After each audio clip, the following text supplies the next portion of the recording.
लोगों ने ये वाला सारा सब कुछ कंप्लीट कर लिया था ना, मोशनल ईएमएफ, और क्या क्या कर लिया था हमने? हाँ ये वाला रोटेटिंग रॉड में।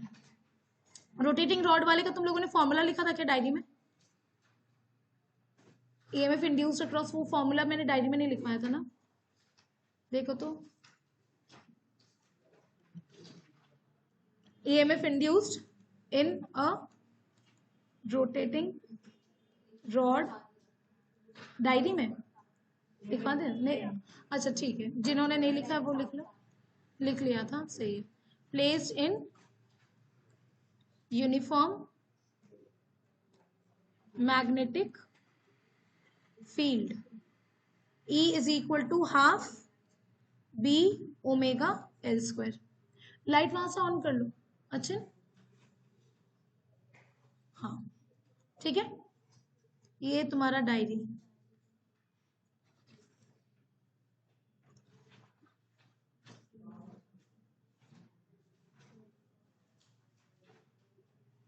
क्लियर है?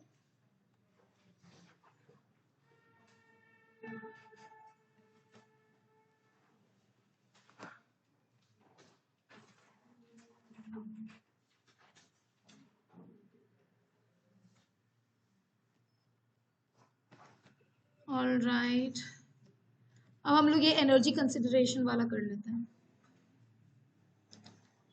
ठीक है? धृति आज अपना नोटबुक दे देना ना अर्णव को, ठीक है? एनर्जी कंसिडरेशन, एनर्जी कंसिडरेशन वाले में तुम्हारा डायग्राम यही वाला रहेगा।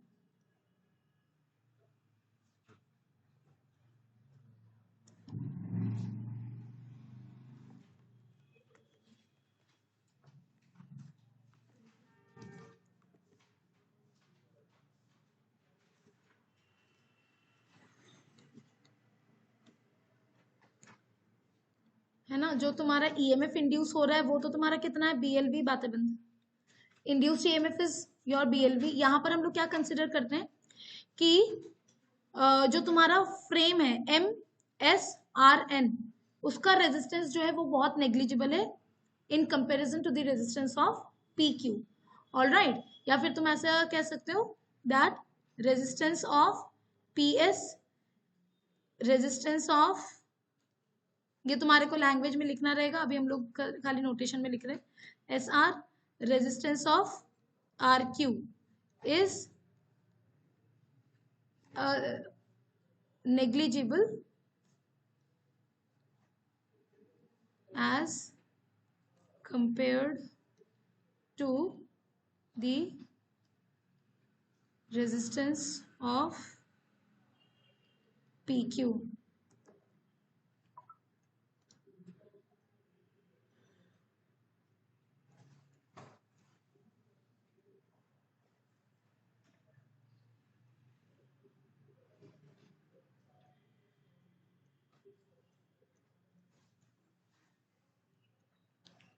ओके, सो यहाँ पर PQ के रेजिस्टेंस के कंपैरिजन में जो है बाकी फ्रेम का रेजिस्टेंस जो है वो बहुत कम है, ठीक है? सो अब यहाँ पर क्या हो रहा है? यहाँ पर करंट फ्लो हो रहा है। करंट जो है वो क्या हो जाएगा तुम्हारा? E divided by, let us say, let resistance of PQ be R। तो हम लोग जब पूरा net resistance of the circuit लेंगे तो उसमें हम लोग सिर्फ और सिर्फ PQ के रेजिस्टेंस को कंसिडर करेंगे, क्योंकि बाकी का रेजिस्टेंस बहुत छोटा है। तो E डिवाइडेड बाई R हो जाएगा करंट जो फ्लो कर रहा है। करंट का डायरेक्शन हमने ऑलरेडी कल डिटरमिन कर लिया था। PQ में जो है वो नीचे की तरफ फ्लो करेगा। अब जैसे ही तुम्हारा करंट फ्लो करने लगेगा और ये करंट कैरिंग कंडक्टर तुम्हारा एक्सटर्नल मैग्नेटिक फील्ड में, all right, so external magnetic field में होगा तो ये फोर्स एक्सपीरियंस करना शुरू करेगा, IL क्रॉस B, है ना? अब L वेक्टर क्या हो जाता है? जिस डायरेक्शन में करंट फ्लो कर रहा है, मैग्नेटिक फील्ड तुम्हारा इनटू द प्लेन है, तो L vector cross B vector कर रहे हैं, तो तुम्हारा थंब आ रहा है towards right, all right. So यहाँ पर इस मैग्नेटिक फील्ड के वजह से जो फोर्स एक्सपीरियंस करेगा ये कंडक्टर, वो हो जाएगा तुम्हारा F इज इक्वल टू, ये हो गया force due to force experienced by P Q due to magnetic field. F is equal to क्या हो जाएगा तुम्हारा I L B, angle between L vector and B vector is 90 degree. All right, I हमारा कितना है E divided by R into B L, induced EMF is B L V, तो ये हो जाना तुम्हारा B square L square V by R. कोई doubt किसी को? ओके, सो ये हो गया हमारा force due to magnetic field. अब हम लोग इस कंडक्टर को कांस्टेंट वेलोसिटी से मूव कर रहे हैं। अगर कांस्टेंट वेलोसिटी से मूव कर रहे हैं, मुझे क्या करना होगा, जितना फोर्स तुम्हारा मैग्नेटिक फील्ड की वजह से, ठीक उतने ही मैग्नीट्यूड का फोर्स मुझे लगाना पड़ेगा उल्टे डायरेक्शन में, ताकि नेट फोर्स हो जाए 0। ऑल राइट, एंड तभी जाकर के वो कांस्टेंट वेलोसिटी के साथ मूव करेगा। कोई डाउट किसी को? है ना। सो एफ एक्सटर्नल हो जाएगा तुम्हारा उल्टे डायरेक्शन में। सो यहां पर हम लोग लिख देते हैं that in order to move the conductor PQ with constant velocity, F external is equal to F, ये मैग्नीट्यूड है। ऑल राइट, मैंने वेक्टर साइन नहीं पुट करा है, ये मैग्नीट्यूड है, which is equal to B square L square V divided by R. इतने ही मैग्नीट्यूड का फोर्स मुझे भी लगाना पड़ेगा। क्लियर है?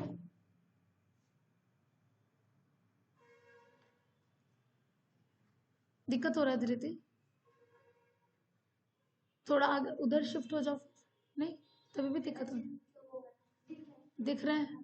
ठीक है। सो इतना अगर मुझे फोर्स लगाना पड़ रहा है, तो पावर मैं सप्लाई कर रही हूं इस सर्किट को, है ना। पावर सप्लाइड, जब हम लोग मैकेनिकल वर्क कर रहे हैं तब जो तुम्हारा पावर सप्लाइड होता है वो हो जाता है फोर्स डॉट वेलोसिटी।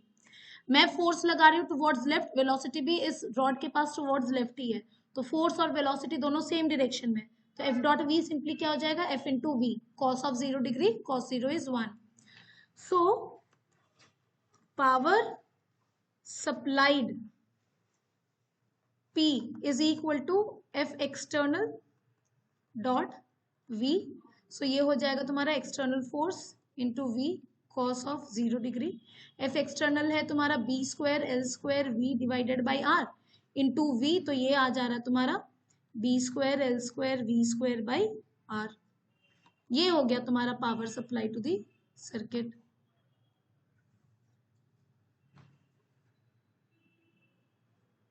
क्लियर है? अब अगर हम लोग पावर सप्लाई करें, पावर का मतलब क्या हो जाता है, हम लोग एनर्जी प्रोवाइड कर रहे पर यूनिट टाइम, कितना, वो है तुम्हारा B square L square V square by R. इतना हम लोग energy per unit time provide कर रहे हैं सर्किट को। तो अगर हम लोग एनर्जी दे रहे हैं तो वो एनर्जी तुम्हारा कहाँ चला जा रहा है? ऑल राइट, वो सवाल उठता है।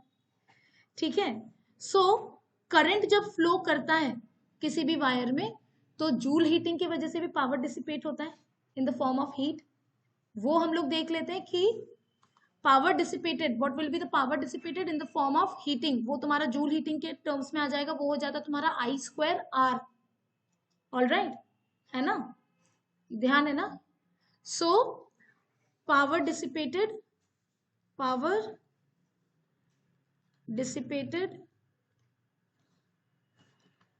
ड्यू टू जूल हीटिंग, इसको हम लोग P और ये J सब्सक्रिप्ट यूज कर लेते हैं। ऑल राइट, सो ये हो जाएगा तुम्हारा आई स्क्वायर आर, है ना। मैं खाली PQ का ही रेजिस्टेंस कंसिडर कर रही हूँ, क्योंकि बाकी के जो तुम्हारा फ्रेम है उसका resistance is very very less, already हम लोगों ने मेंशन कर रखा है। करंट फ्लोइंग कितना है, करंट जो है वो है हमारा BLV डिवाइडेड बाई आर। ये EMF को अगर हम लोग यहाँ पर क्या लिख देंगे, BLV divided by are.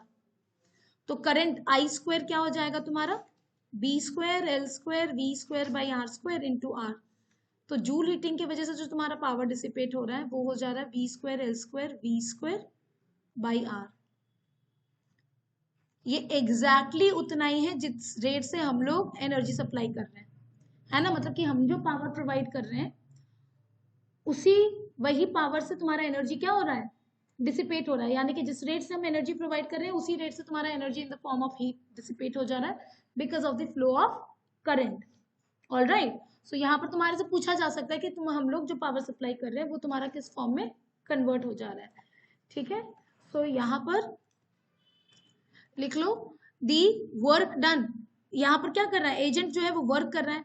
The agent that does this work is mechanical, हम लोग तो मैकेनिकल वर्क कर रहे हैं, तो हमारे वजह से जो मैकेनिकल एनर्जी जो है वो कहाँ चला जा रहा है, it is dissipated in the form of joule heat. All right, so इस चीज को नोट कर लो,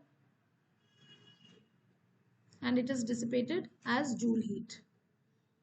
ऊपर हमने सारा सब कुछ कैलकुलेशन में तुम्हारे को बता दिया।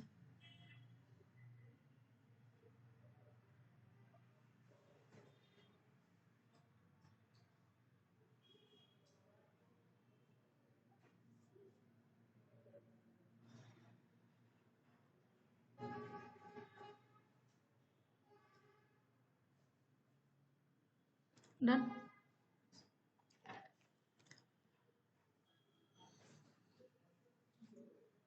अभिजय लिख लिया, एवरीवन, धृति लिख ली,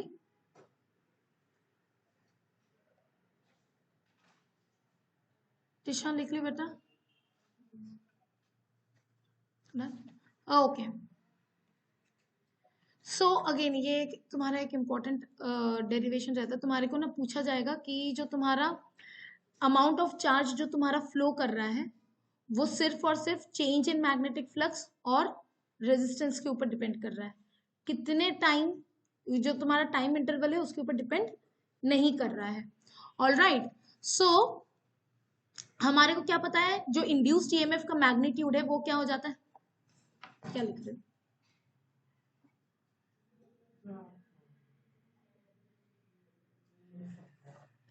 इंड्यूस्ड ईएमएफ क्या हो जाता है तुम्हारा, उसका magnitude delta phi B divided by delta T, यानी कि डेल्टा टी इंटरवल में तुम्हारा फ्लक्स में कितना चेंज आया, मैग्नेटिक फ्लक्स में delta phi B. All right, ये हम लोग मैग्नीट्यूड का बात करें, नेगेटिव साइन यूज नहीं करें। अब तुम्हारा इसी ये ईएमएफ को हम लोग क्या लिख सकते हैं, as current into the resistance I into R. I हो जाता है तुम्हारा क्या, delta Q by delta T. मेरे को क्या चाहिए यहाँ पर, डेल्टा क्यू चाहिए, कितना चार्ज फ्लो किया। सो इन दोनों रिलेशंस को अगर हम लोग इक्वेट करें, यहाँ पर क्या आ जाएगा तुम्हारा, induced EMF is also equal to delta phi B by delta T. So यहां से तुम्हारे पास क्या आ जाएगा, delta Q into R is equal to delta phi B. तो डेल्टा क्यू तुम्हारा आ जा रहा है delta phi B divided by R. यानी कि टाइम इंटरवल पे डिपेंडेंसी कब है, करंट कितना फ्लो कर रहा है, या फिर जो तुम्हारा मैग्नीट्यूड ऑफ ईएमएफ है वो जरूर डिपेंड कर रहा है कि तुम कितना मैग्नेटिक फ्लक्स को चेंज करो कितने इंटरवल में। जितना ज्यादा मैग्नेटिक फ्लक्स को चेंज करोगे छोटे इंटरवल में उतना ही ज्यादा इंड्यूस्ड ईएमएफ रहेगा, करंट भी उतना ही ज्यादा रहेगा। ठीक है, लेकिन चार्ज, अमाउंट ऑफ चार्ज कितना फ्लो किया है इन द सर्किट वो केवल डिपेंड कर रहा है on the change in magnetic flux. वो ये इस बात पे डिपेंड नहीं कर रहा है कि तुमने इतना मैग्नीट्यूड का जो तुमने फ्लक्स चेंज करा वो कितने देर में किया, टाइम इंटरवल के इंडिपेंडेंट है। इज दिस पॉइंट क्लियर, सब लोग इस चीज को नोट करो, है ना। रिलेशनशिप बिटवीन, हेडिंग दे दो, रिलेशनशिप बिटवीन, प्रवृत्त क्या तरीका है ये, ऐसे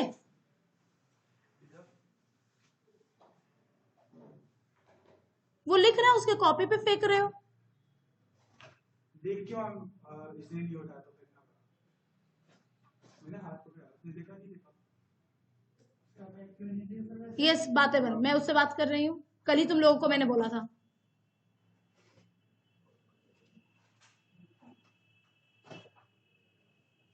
मैंने आपको मैसेज करा था, आपने देखा कितना लेट, तुम आधा घंटा लेट हो, तुमको पता है ना, 25 मिनट्स लेट हो, 20 मिनट कहाँ से, मैं 20, मैं तुम लोग का वेट करती हूँ, 5 मिनट का ही ब्रैकेट मिलेगा, इससे ज्यादा नहीं मिलेगा क्लास के लिए, इससे ज्यादा लेट नहीं हो सकते हो। 1 घंटे के क्लास में आधा आधा घंटा लेट आ रहे हो।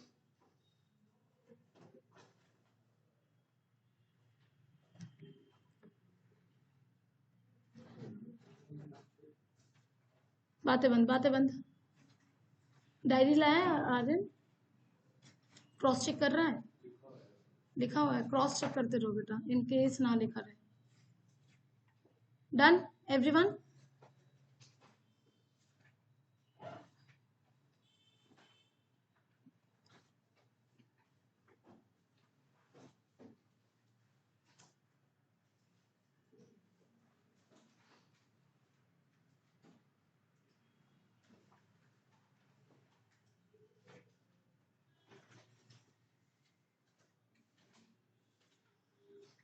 डन? ओके, सो यहां पर नेक्स्ट आ जाता है हमारा इंडक्टेंस। ऑल राइट, यहां पर अब तुम्हारा जो मैग्नेटिक फ्लक्स है, मैग्नेटिक फ्लक्स क्या हो जाता है? B dot A. All right, in general अगर हम लोग देखें, जितना ज्यादा मैग्नेटिक फील्ड उतने ही ज्यादा मैग्नेटिक फील्ड लाइंस होंगे, है ना। ज्यादा मैग्नेटिक फील्ड को हम लोग कैसे रिप्रेजेंट करते हैं? ज्यादा फील्ड लाइंस के मदद से। तो मैग्नेटिक फ्लक्स ज्यादा होगा जहां पर फील्ड स्ट्रेंथ ज्यादा होगा। All right, okay. और फील्ड, हाँ बाबू, हाँ। और तुम्हारा यहाँ पर ये क्या कहते हैं, जो फील्ड तुम्हारा प्रोड्यूस हो रहा है किसी भी पॉइंट पे, वो जनरली किसकी वजह से रहता है? करंट कैरिंग कंडक्टर की वजह से, मूविंग चार्जेस की वजह से, है ना। खाली अगर एक इलेक्ट्रॉन भी तुम कंसीडर करते हो, तभी भी इलेक्ट्रॉन के मूवमेंट, इलेक्ट्रॉन जिस डायरेक्शन में मूव कर रहा है उसके उल्टे डायरेक्शन में हम लोग कह सकते हैं ना कि इक्विवेलेंटली करंट फ्लो कर रहा है ना। सो हम लोग इन शॉर्ट क्या कह सकते हैं in case of inductance? Inductance के केस में हम लोग कह सकते हैं दैट फाई बी, जो तुम्हारा मैग्नेटिक फ्लक्स है, it is proportional to the current flowing, है ना।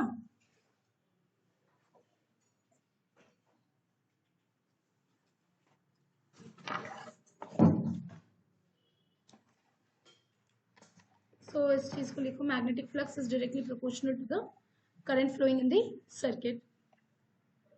All right, so rate of change of magnetic flux, अगर मुझे मैग्नेटिक फ्लक्स का रेट ऑफ चेंज देखना है, अगर करंट तुम्हारा कांस्टेंट है तो मैग्नेटिक फ्लक्स चेंज नहीं होगा, अगर करंट चेंज होगा तो मैग्नेटिक फ्लक्स भी चेंज होगा। क्यों? क्योंकि करंट चेंज हो रहा है तो फील्ड चेंज हो रहा है, फील्ड चेंज हो रहा है तो फ्लक्स भी चेंज हो रहा है। सो यहाँ पर हम लोग ये भी कह सकते हैं that D phi B by D T, the rate of change of magnetic flux is proportional to the rate of change of current. All right, so यहाँ पर जब proportionality साइन हटता है तब जो है हमारे पास यहाँ पर आ जाता है proportionality constant, और उस constant को कहते हैं हम लोग इंडक्टेंस। अब इंडक्टेंस तुम यहाँ पर इन जनरल पढ़ रहे हैं हम लोग इंडक्टेंस। अब इंडक्टेंस तुम्हारा दो तरीके का हो जाएगा, सेल्फ एंड म्यूचुअल, डिपेंडिंग कि कौन सा हम लोग केस कंसिडर कर रहे हैं उस हिसाब से तुम्हारा रहेगा। ऑल राइट, सो अगेन जो तुम्हारा इंडक्टेंस होता है, क्या वो तुम्हारा फाई और आई पे डिपेंड करेगा? ना वो फ्लक्स के ऊपर डिपेंड करेगा, ना ही करंट के ऊपर डिपेंड करेगा। करंट जितना ज्यादा उतना ज्यादा फ्लक्स, लेकिन जो प्रोपोर्शनैलिटी कांस्टेंट है वो ना फ्लक्स के ऊपर डिपेंड कर रहा है ना ही करंट के ऊपर डिपेंड कर रहा है। जिस तरीके से हमने कैपेसिटेंस के केस में देखा था, Q directly proportional to V। All right, तो कैपेसिटेंस जो है वो ना चार्ज के ऊपर डिपेंड करता है ना ही पोटेंशियल डिफरेंस के ऊपर डिपेंड कर रहा है, वो डिपेंड करता था shape, size and material, medium जो प्लेट्स के बीच में है। यहाँ पर भी जो है हम लोग जब सेल्फ इंडक्टेंस या फिर म्यूचुअल इंडक्टेंस निकालेंगे, वो भी उसका भी डिपेंडेंसी किस पर आ जाता है? On the shape and size and the medium. All right, इन दोनों चीजों को नोट किया क्या? Okay, so the constant of proportionality is called inductance. जो हाईलाइट कर रही हूँ उसे लिखो, the constant of proportionality is called inductance,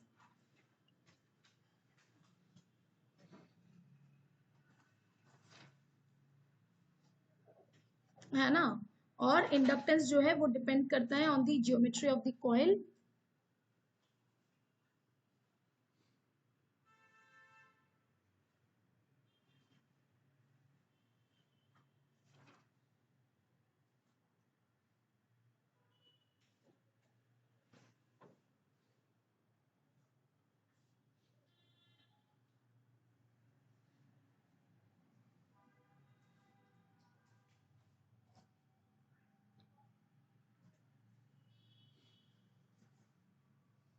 है ना, depends on the geometric of हाँ geometry of the coil and intrinsic material properties. ठीक है, इंडक्टेंस तुम्हारा एक स्केलर क्वांटिटी है, इसका डायमेंशन हम लोग निकाल ही सकते हैं। डायमेंशन तुम्हारा ये है, एसआई यूनिट तुम्हारा हेनरी हो गया, डिनोटेड बाय कैपिटल एच। ठीक है, तो डायरी में लिखो इंडक्टेंस, ये कैसा है, scalar quantity, SI unit is Henry,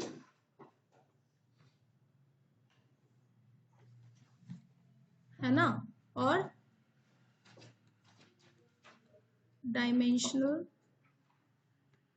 formula तुम्हारे को याद नहीं रखना है, डायरी में लिख लो, लेकिन इसको तुम्हारे को याद नहीं करना है, डिराइव करना है। ऑलराइट, ये हो जाएगा तुम्हारा ml² t - 2 a - 2। देखो हाईलाइटेड इसमें लिखा हुआ है, ये तीनों चीजों को डायरी में लिख लो।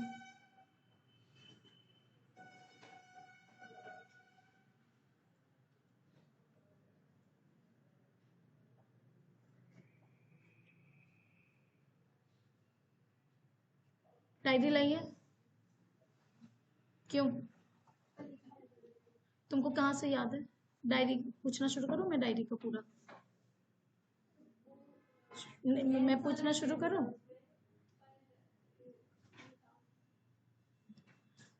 डायरी इज मैंडेटरी, रिमाइंडर लगा लो, जो करना है करो। डायरी के बिना अगर तुम लोग घुस रहे हो मेरे क्लास में, मैं सही बता रही हूँ, मैं नेक्स्ट क्लास से बाहर दफा कर दूंगी मैं। क्या? हाँ, वही चीज करो ना, तुम बैग लेकर के या तो बैठो, जब तुम डायरी रिवाइज करो। डायरी रिवीजन में तुम्हारे को कितना टाइम लग रहा है? 10 से 15 मिनट बोला मैंने डेली। तुम्हारा अभी अगर डायरी छूटा तो वो चला गया, उसके बाद और नहीं लिखा रहा है। तुम लोग को अगर इतना याद है कि क्या लिखा है तो मैं पूछना शुरू करती हूँ ना, बेस्ट ये है। अभी अभी समझ में आ जाएगा कितना क्या याद है तुम्हारे को।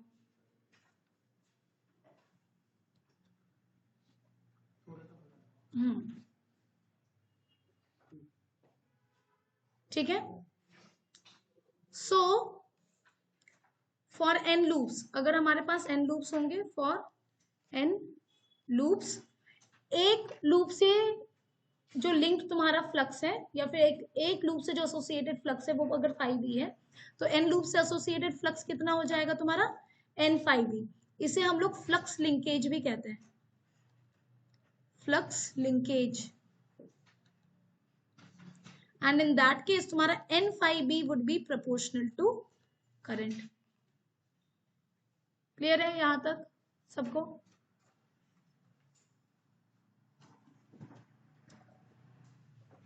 ओके, सो अब आ जाते हैं हम लोग म्यूचुअल इंडक्टेंस पे। ठीक है, म्यूचुअल और फिर सेल्फ, फिर हमारा ये चैप्टर भी डन। एवरीवन, मैं वापस से पूछ लेती हूँ, जिन लोगों का भी असाइनमेंट मिसिंग है, जो भी तुम्हारे को नहीं मिल रखा है, मेरे को डेफिनेटली मेरे को हर कोई एक लिस्ट बता दो कौन सा तुम्हारे को नहीं मिला। मैग्नेटिज्म वाले में जो है, कल तुम लेकर के, तुम तो आए थे कल यहाँ से मैंने बोला था कलेक्ट करने के लिए, नहीं लेके गए? अच्छा, सो जिन लोगों के पास भी जो भी मिसिंग है, मेरे को एक लिस्ट दे देना, वरना मेरे को बिल्कुल नहीं याद रहेगा कि किसका क्या क्या मिसिंग है। एक बार क्रॉस चेक कर लेना। 4th चैप्टर वाले में एमसीक्यू सेम ही शीट में, तो तुम्हारा अलग से नहीं है। एमसीक्यू और थियोरेटिकल वाला सेम ही शीट में। प्रभी तुम्हारे को मिल गया था, right? Okay, discussion will be done on Monday. ठीक है, तो तुम लोग आओगे ना?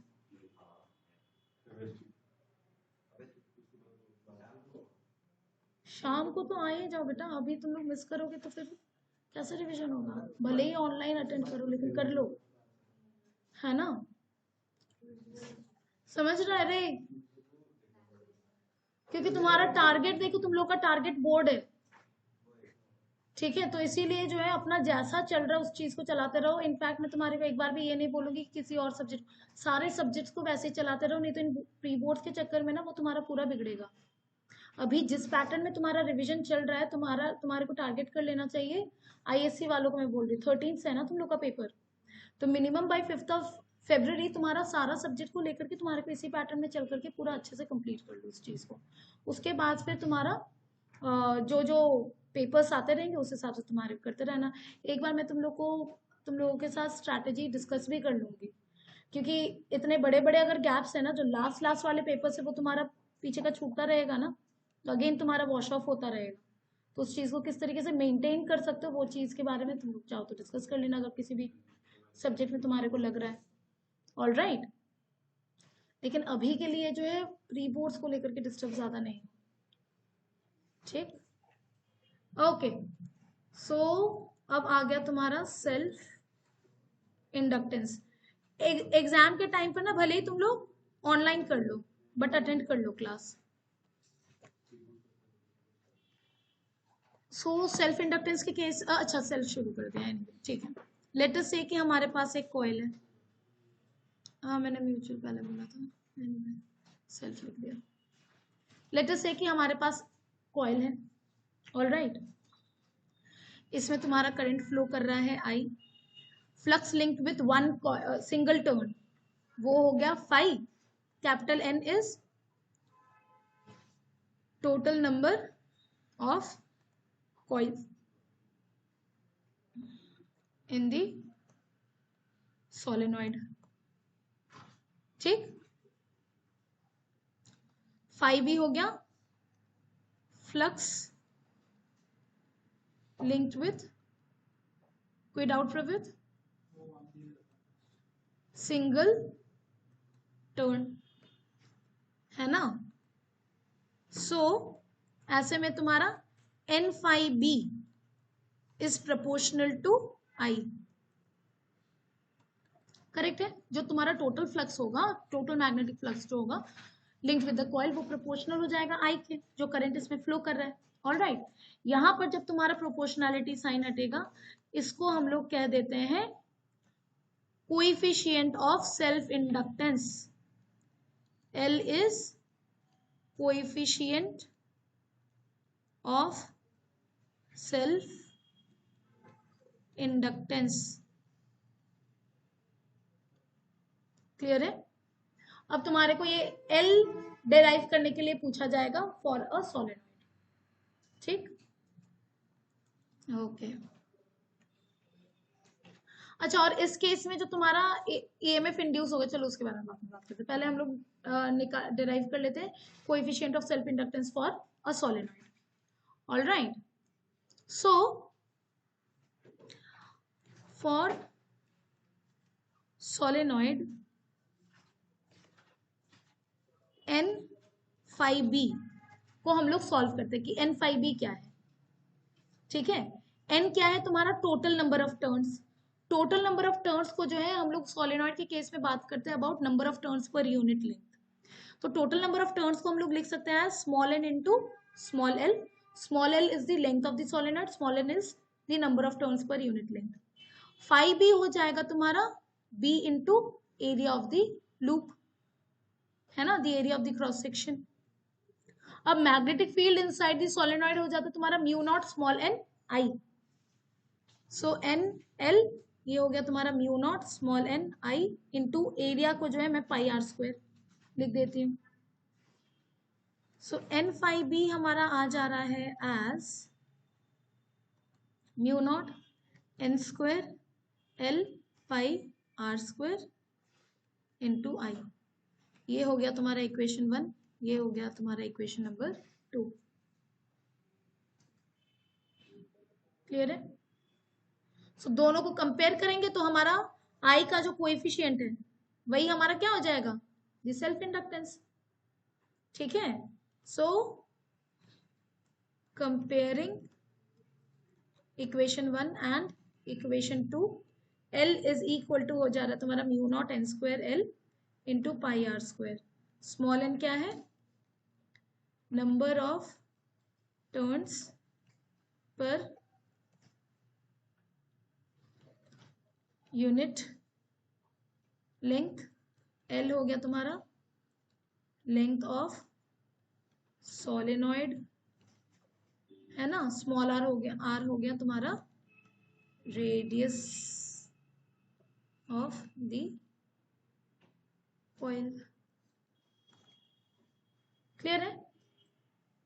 डायरी में भर दो हेडिंग के साथ self inductance of a solenoid, ये L का एक्सप्रेशन और ये पूरा स्मॉल n स्मॉल l और स्मॉल r, ये क्या है?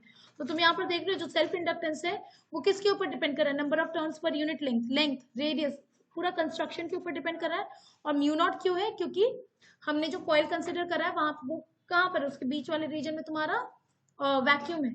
अगर कोई मीडियम होगा, इन केस ऑफ मीडियम, इसको यही वाला टर्म तुम्हारा क्या हो जाएगा? Mu R into mu naught. If the solenoid is coiled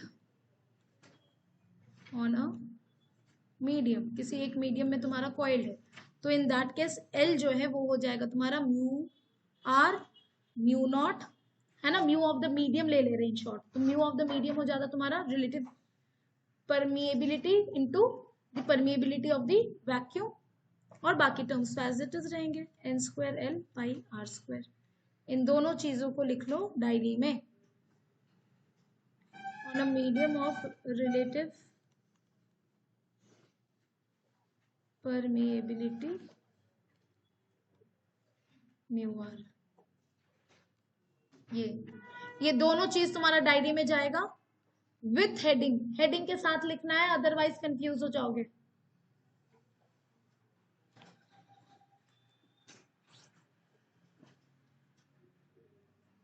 तुम्हारा बीच बीच में कुछ कुछ जो छूटा था वो कंप्लीट करता रहता था।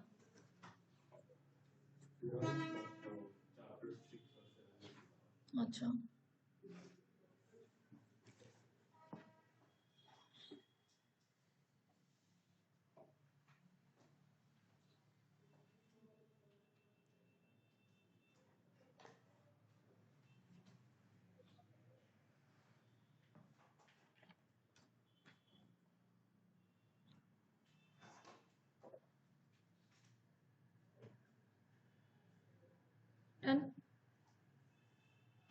गैल्वेनोमीटर का जो तुम्हारा हाफ डिफ्लेक्शन मेथड है, फिगर ऑफ मेरिट वगैरह निकालना, ये किस किसके प्रैक्टिकल्स किन किन के स्कूल में हुआ है? Galvanometer half deflection method, figure determine the figure of merit of galvanometer वगैरह नहीं, खाली धृति वाले स्कूल में हुआ है। वो भी रो रही है। फिगर ऑफ मेरिट हो गया कि मतलब गैल्वेनोमीटर जो है सिंगल डिफ्लेक्शन तुम्हारा कितना करंट फ्लो होने पे शो कर रहा है, तो उसको निकालते हैं हम लोग। तो धृति करेगी फिर बैठ के। ओके, ओ हमारा सेल्फ इंडक्टेंस निकल गया, अब हम लोग म्यूचुअल इंडक्टेंस निकालेंगे।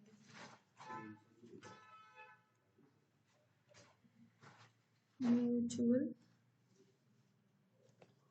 इंडक्टेंस,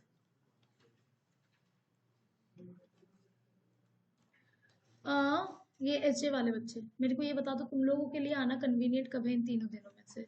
मतलब बाई सैटरडे, कल फ्राइडे को एग्जाम है और सैटरडे को भी एग्जाम है। सैटरडे तो कल आकर के तो तुम लोग अपने सारे एक्सपेरिमेंट्स कर ही लेना, ठीक है? उसके बाद देखो तुम्हारे को हाँ सैटरडे को तो मुझे 2 दिन, अगर सैटरडे को इवनिंग में, सैटरडे इवनिंग मेरा ऑक्यूपाइड है, मैं तुम लोगों को गाइड भी नहीं कर पाऊंगी। एल्स अगेन मैं एट मैक्स संडे को टाइम निकाल पाऊंगी, फिर तो माफी, फिर देख ले। कल तो आ ही जाओ, कल पहले आकर के, जिन लोगों को पता है मेरा ना क्लास चलते रहता है, तो तुम लोग हाँ तुम लोग बैठ करके अपने आप, तुम्हारे को अगर कोई भी एक्सपेरिमेंट प्रैक्टिस करना है तो वो तुम लोग कर सकते हो।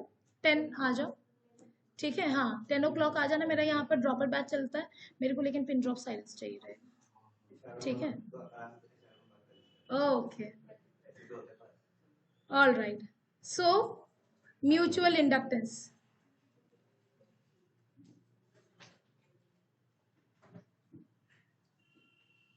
यहाँ पर तुम्हारा क्या रहता है, दो दो कॉइल्स होते हैं, थोड़ा सा ऐसा कचरा जैसा नजर आएगा ये, बट ऐसा ही बनाना है तुम्हारे को।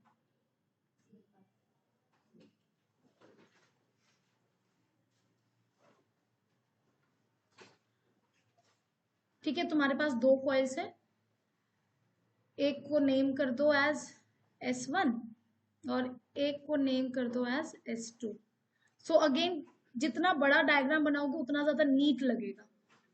सो मेक श्योर, एक तो तुम लोग डायग्राम अगर 1 मार्क्स में भी है ना, तभी भी वहां पर तुम्हारे को उस मोड में नहीं रहना, 1 मार्क्स है तो इतना मार्क्स में इतना ही मिलेगा, उस मोड में नहीं रहना, थोड़ा सा एक्सप्लेनेटिव है ना, थोड़ा सा एक्सप्लेनेटरी होना पड़ेगा, डायग्राम्स वगैरह में मिस नहीं करना है। ऑलराइट, ऐसा नहीं सोचना है 1 मार्क्स में ज्यादा आसान नहीं कर रहे हैं क्या डायग्राम बना करके, कर दो। डिफरेंट कलर से तुम लोग को अलाउड है क्या? नहीं, बोर्ड्स में नहीं अलाउड है, नहीं यूज करना। हाँ, तुम्हारा ज्यादा से ज्यादा ब्लू और ब्लैक, और वो भी शायद से आईएससी में किसी एक में, हाँ बॉल पेन। और ये एकदम इंस्ट्रक्शंस को एकदम से पढ़ लेना, किसी एक बोर्ड में ना बीच में हुआ था शायद से कि खाली ब्लू पेन रहेगा, आईएससी में किसी में, हाँ।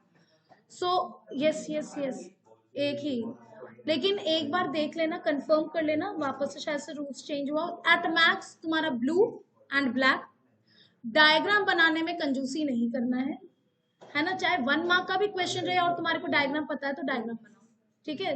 मतलब you have to be very very sure, आधा आधा मार्क्स भी ना ऐसे में कट जाता है, क्या एक्सपेक्ट कर रहे हैं ये एग्जामिनर, तुम्हारे को नहीं पता। और 1 मार्क्स में ना किसी किसी में तुम्हारा रहता है कि तुम एक बार अगर डायग्राम बना देते हो और उसके बाद भी तुम्हारा कुछ भी गड़बड़ होता है तो डायग्राम की मदद से तुम्हारे को मिल जाता है मार्क्स, ठीक है।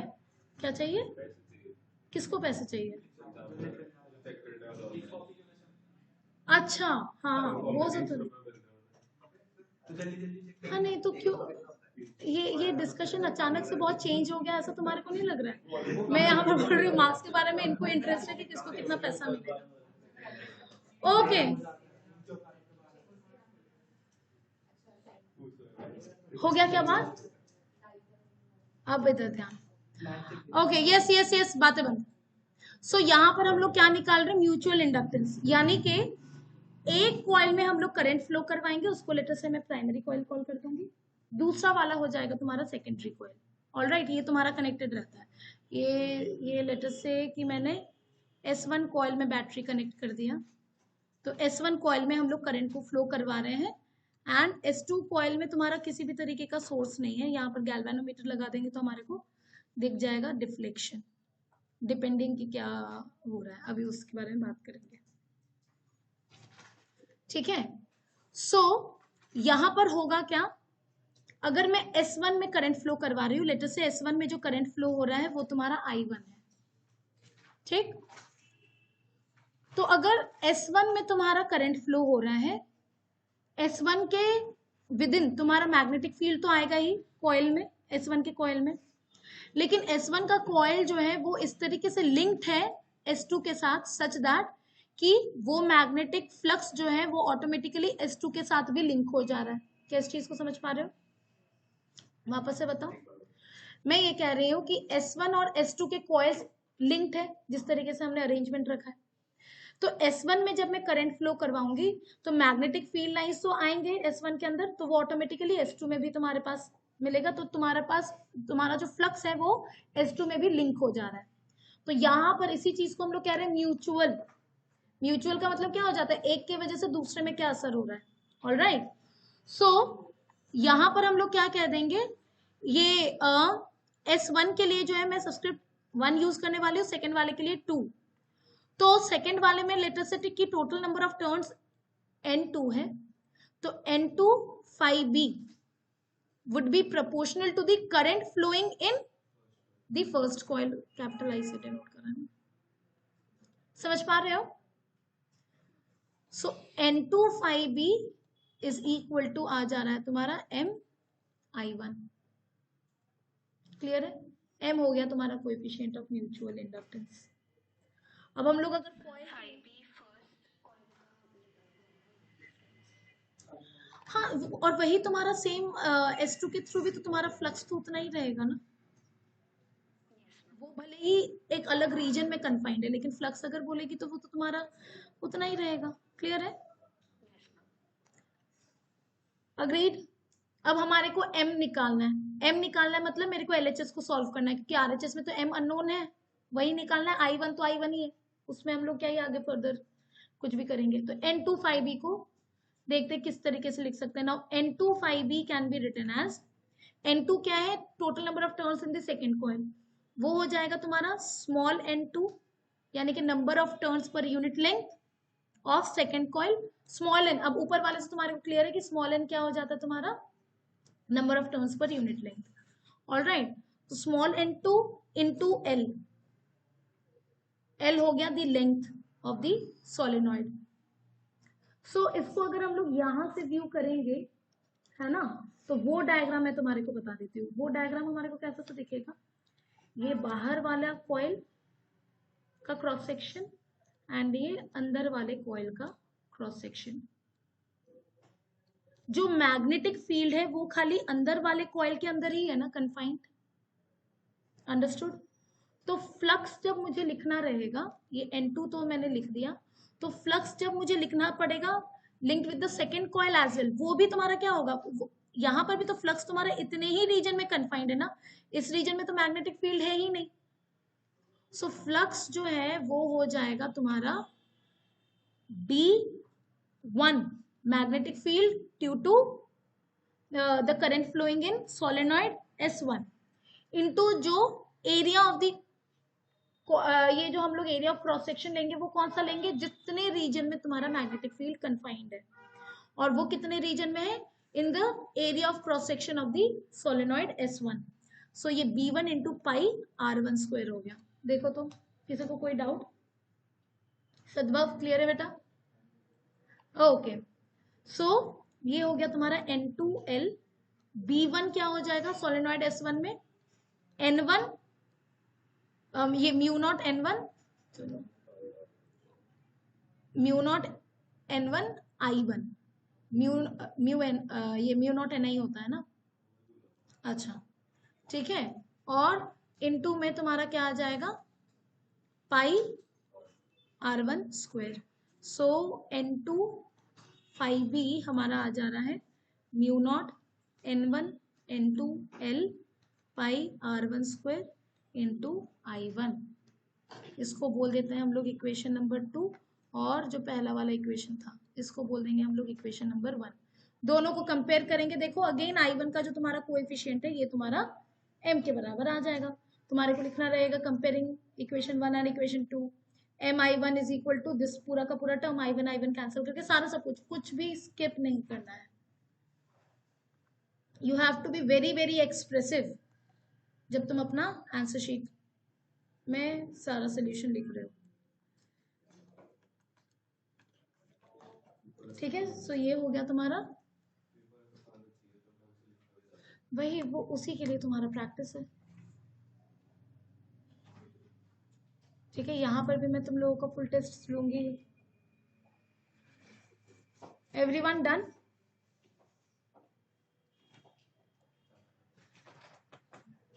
नहीं थोड़ा सा रह रहा है। ये एनर्जी स्टोर्ड लिख रहा था क्या अभिजय? लिख लिया एवरीवन? डन? ओके, छोटा छोटा सा चीज अब रह रहा है। ये इस वाले में ना छोटा सा चीज रह गया। ये तुम्हारा EMF कब इंड्यूस होगा? ये सेल्फ इंडक्टेंस वाले में जो है ना, सेल्फ इंडक्टेंस या फिर म्यूचुअल इंडक्टेंस वाले को छोटा सा खत्म कर लेते हैं। यहाँ पर तुम्हारा EMF कब इंड्यूस होगा? इंड्यूस्ड EMF जो है वो हो जाएगा तुम्हारा minus of N d∅B by dt। Alright, EMF जो इंड्यूस हो रहा है वो हम लोग देख रहे हैं किस वाले कॉइल में? सेकेंड वाले कॉइल में। ऑलराइट, सो इसको हम लोग क्या लिख सकते हैं? N2 जो है वो नंबर ऑफ टर्न्स है, उसको डिफरेंशिएशन के अंदर भी भेज सकते हैं, ये तो कांस्टेंट ही है। सो ये हो गया तुम्हारा minus of D by D T of N2 all right. और N2 क्या है तुम्हारा M इंटू आई। सो ये हो गया minus of D by D T of M into I1 है ना। M तो जो है वो तो तुम्हारा कांस्टेंट है, वो अगेन कंस्ट्रक्शन के ऊपर डिपेंड कर रहा है एंड मीडियम के ऊपर डिपेंड कर रहा है। सो इंड्यूस्ड ईएमएफ आ जाना minus M D I one by D T. So अगर हमारा current in the solenoid S1 change होगा तो फ्लक्स चेंज होगा। फ्लक्स जो चेंज हो रहा है वो तुम्हारा S2 से भी लिंक्ड है, तो S2 में भी तुम्हारा जो फ्लक्स है वो भी क्या हो रहा है तुम्हारा चेंज हो रहा है। तो ईएमएफ इंड्यूस हो जाएगा तुम्हारा किस में, सेकेंड वाले कॉइल में। सेकेंड वाले कॉइल में ईएमएफ इंड्यूस होगा, क्लोज सर्किट है तो यहाँ पर तुम्हारा करंट भी फ्लो होने लगेगा, तो गैल्वेनोमीटर जो है वो डिफ्लेक्शन शो करना शुरू कर देगा। अगर तुम्हारा करंट नहीं चेंज हो रहा होगा तो फ्लक्स चेंज नहीं होगा तो कोई भी करंट इंड्यूस नहीं होगा क्योंकि ईएमएफ नहीं इंड्यूस होगा। क्लियर है। सेल्फ इंडक्टेंस वाले के केस में भी इसी तरीके की चीजें रहेंगी। सेल्फ इंडक्टेंस वाले केस में हमने क्या निकाल लिया था, N5B is equal to Li है ना। नाउ जो तुम्हारा ईएमएफ इंड्यूस होगा वो हो जाएगा तुम्हारा minus of N times D5B by dt, minus of again N को अंदर लेके चले जा सकते हैं, N5B d by dt of N5B हो गया Li, तो माइनस ऑफ L बाहर आ जाएगा di बाई dt। यहाँ पर खासियत क्या, हाँ तुम्हारे भी जनरली ईएमएफ का मैग्नीट्यूड ही पूछा हुआ रहता है ना। हाँ लेकिन मेंशन कर दिया करो हमेशा। सो यहाँ पर क्या हो रहा है, अगर जैसे म्यूचुअल इंडक्टेंस में देखा S1 में अगर करंट चेंज हो रहा है तो फ्लक्स जो है लिंक विद दी S2 वो भी चेंज हो रहा है, तो S2 में तुम्हारा एक ईएमएफ इंड्यूस हो रहा है। तो ये भी तो ऑब्वियस है कि यहाँ पर अगर किसी एक कॉइल को मैंने कंसिडर करा, इस कॉइल में ही उसका खुद में जो करंट फ्लो कर रहा है वो अगर चेंज हो रहा है तो इसके विद इन जो तुम्हारा मैग्नेटिक फ्लक्स है वो चेंज होगा। तो इस चेंज को इस कॉइल को भी तो पसंद नहीं आएगा इस तरीके का चेंज। ऑल राइट, तो यहां पर वो क्या करेगा, एक एडिशनल ईएमएफ इंड्यूस करेगा जो कि क्या कर रहा है, चेंज को अपोज कर रहा है। ऑल राइट, इस वजह से इस ईएमएफ को जो है हम लोग बैक ईएमएफ भी कहते हैं। Is this point clear. ये क्या हो रहा है, कॉइल में जब खुद ही जो मतलब कि कॉइल के विदिन जो खुद ही जो करंट फ्लो कर रहा है उसके अपने करंट के चेंज की वजह से उससे जो एसोसिएटेड फ्लक्स है वो चेंज हो रहा है, उसको वो चेंज भी पसंद नहीं आएगा, तो एडिशनल एक ईएमएफ इंड्यूस होगा इन दी ऑपोजिट सेंस। करंट अगर डिक्रीज हो रहा है तो ईएमएफ इस तरीके से इंड्यूस होगा कि वो डिक्रीजिंग करंट को बढ़ाए, है ना। और अगर करंट इंक्रीज हो रहा है तो ईएमएफ इस तरीके से इंड्यूस होगा कि इंक्रीजिंग करंट को वो कम करे। Is this point clear. तो this is also called as back EMF. Clear है, एवरीवन डन। सो एक मिनट बता, ये रहा।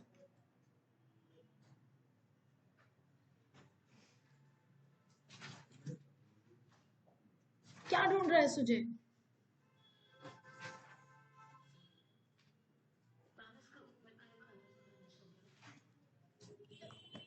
ये ले लो, कहाँ पर मिस हुआ है, म्यूचुअल वाले में। ये रहा, और ऊपर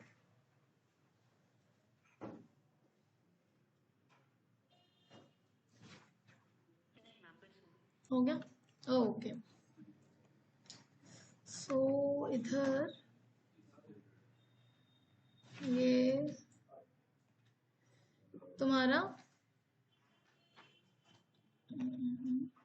हाँ, ये तुम्हारा सेल्फ इंड्यूस्ड ईएमएफ को हम लोग बैक ईएमएफ भी कहते हैं। ऑल राइट, क्योंकि वो किसे ऑपोज कर रहा है, it opposes any change in the current in a circuit. तो फिजिकली हम लोग क्या कह सकते हैं, जो तुम्हारा सेल्फ इंडक्टेंस है ना वो इनर्शिया का रोल प्ले कर रहा है। एज इन कि तुम्हारा इनर्शिया इन जनरल क्या होता था कि जिस बॉडी का जितना ज्यादा इनर्शिया उसके स्टेट ऑफ मोशन को चेंज करना हमारे लिए उतना ही ज्यादा मुश्किल होता था। ऑल राइट, यहाँ पर भी जिस भी कॉइल का जितना ज्यादा सेल्फ इंडक्टेंस होगा उसमें अगर करंट में ज्यादा चेंजेस लाएंगे, फ्लक्स में ज्यादा चेंजेस लाएंगे, तो वो उतना ही ज्यादा स्ट्रॉन्ग बैक ईएमएफ इंड्यूस करेगा, क्योंकि बैक ईएमएफ तुम्हारा क्या है, जो ईएमएफ आ रहा है वो है तुम्हारा minus L D I by D T. तो जितना ज्यादा एल उस कॉइल में उतना ही ज्यादा बैक ईएमएफ रहेगा, यानी कि वो चेंज को उतना ही तेजी से क्या कर रहा है, अपोज कर रहा है। सो इस वजह से जो है सेल्फ इंडक्टेंस जो है वो तुम्हारा क्या हो जाता है, it plays the role of inertia. इस लाइन को नोट करो, the self inductance plays the role of inertia, and इसी बैक ईएमएफ के अगेंस्ट हमारे को वर्क करना पड़ता है, और यही वर्क डन स्टोर होता है इन the form of magnetic potential energy.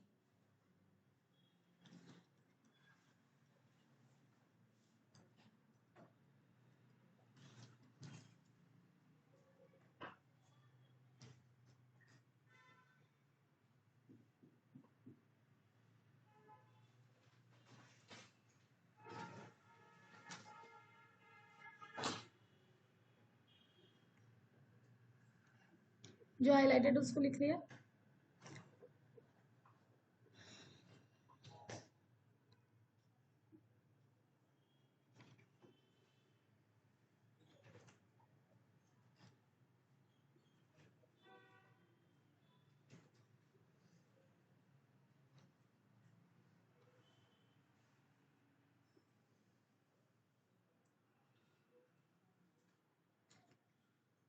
Done everyone.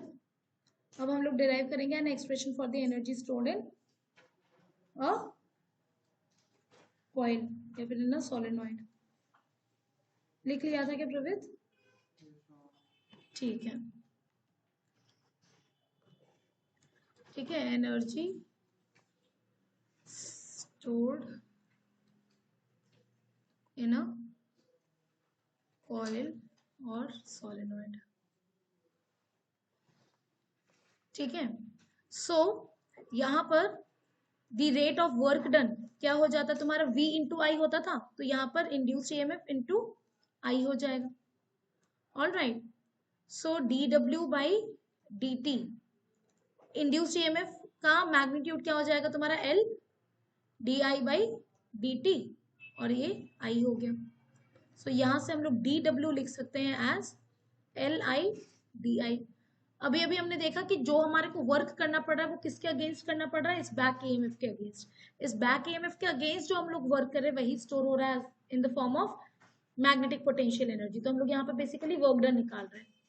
So total work done in order to increase the current from 0 to I, so total work done हो जाएगा तुम्हारा integration of D W, this would be L I D I, I तुम्हारा 0 से आई तक तुम्हारा बढ़ रहा है, तो ये कितना हो जाएगा, L तो तुम्हारा कांस्टेंट है, आई डी आई का integration would be I square by 2। So जो तुम्हारा वर्क डन है वही तुम्हारा पोटेंशियल एनर्जी के फॉर्म में स्टोर हो रहा है।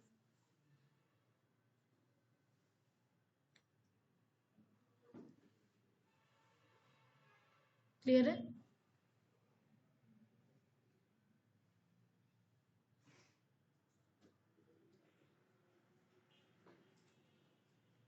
डन एवरीवन, है ना? अब जो है ये तो हमारा हो गया। All right, okay. So diary में मैंने कहाँ तक लिखवाया है, मैंने म्यूचुअल इंडक्टेंस तक लिखवाया है क्या डायरी में? खाली mutual inductance, sorry self inductance तक लिखवाया है ना। सेल्फ इंडक्टेंस वाले में ना कंटिन्यूड रखो।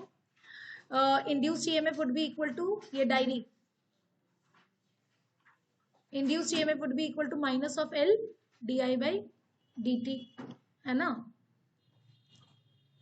एनर्जी स्टोर्ड इन सोलेनॉइड, ये हो जा रहा है तुम्हारा U is equal to half L I square, और ये क्या हो गया तुम्हारा मैग्नेटिक पोटेंशियल एनर्जी, ठीक है।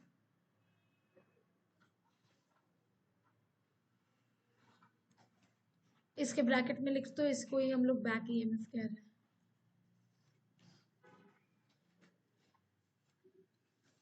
अब आ जाता तुम्हारा coefficient of mutual inductance. Mutual inductance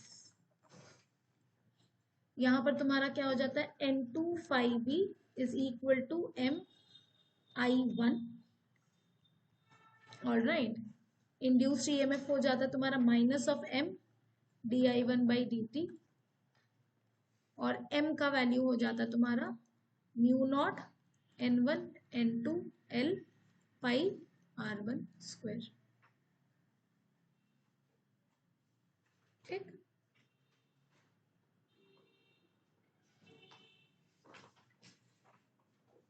alright.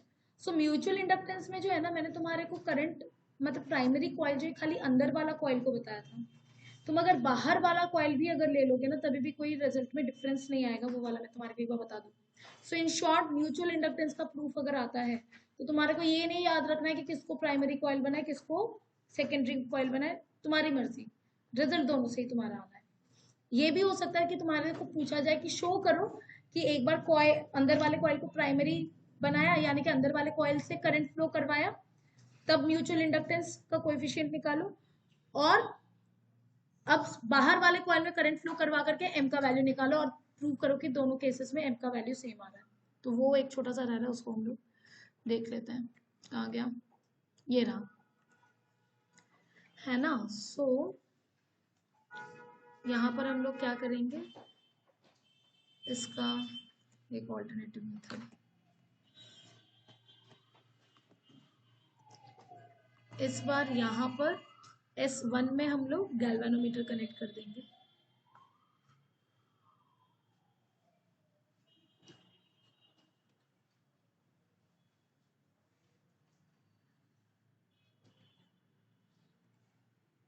यहाँ पर तुम्हारा आ गया गैल्वेनोमीटर, और S2 वाले में आ गया तुम्हारा सोर्स, और इसमें जो करंट फ्लो कर रहा है लेटर से वो I2 है।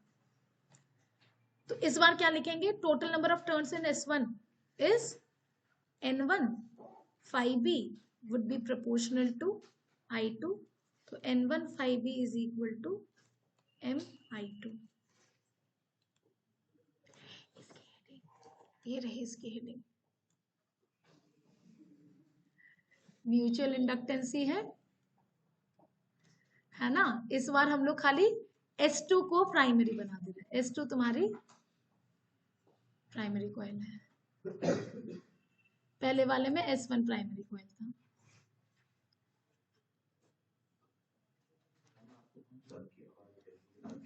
मोर और लेस, तो मेरे क्लास में देखो संभल के गॉसिप करना पड़ेगा तुम लोगों को, कभी कभी आ जाती है, तो थोड़ा बहुत वर्ड्स कैच करके आइडिया लग जाता है। जैसे वो तो तुम्हारा, जब तुम बात करते हो कितने बार मैंने प्रियंका को आगे बिठाया, देखो इसको कितना बुरा लग रहा है।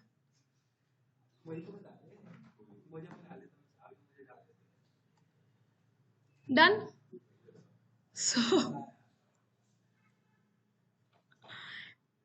सबसे ज्यादा अगर मेरा खून जलाया तो वो तुम हो, तुमको पता है ना ये। हाँ, तो फिर तुम क्यों चाह रहे हो कि मैं तुम्हारे को आगे पीछे ना करूं। सो N1 phi b को अब हम लोग सॉल्व करेंगे। ऑलराइट, N1 हो गया तुम्हारा total number of turns in coil S1, तो ये हो जाएगा तुम्हारा small n1 into L again. ठीक है, phi b, अब phi b के बारे में बात करते हैं, flux associated with the first coil only, यही हम लोग देख रहे हैं। ठीक, तो अगेन मैं यहाँ पर ये साइड व्यू शो कर रही हूँ तुम्हारे को, है ना, ये तुम्हारा साइड व्यू। तो साइड व्यू क्या हो जाएगा, बाहर वाला कॉइल ऐसा, और ये तुम्हारा अंदर वाला कॉइल।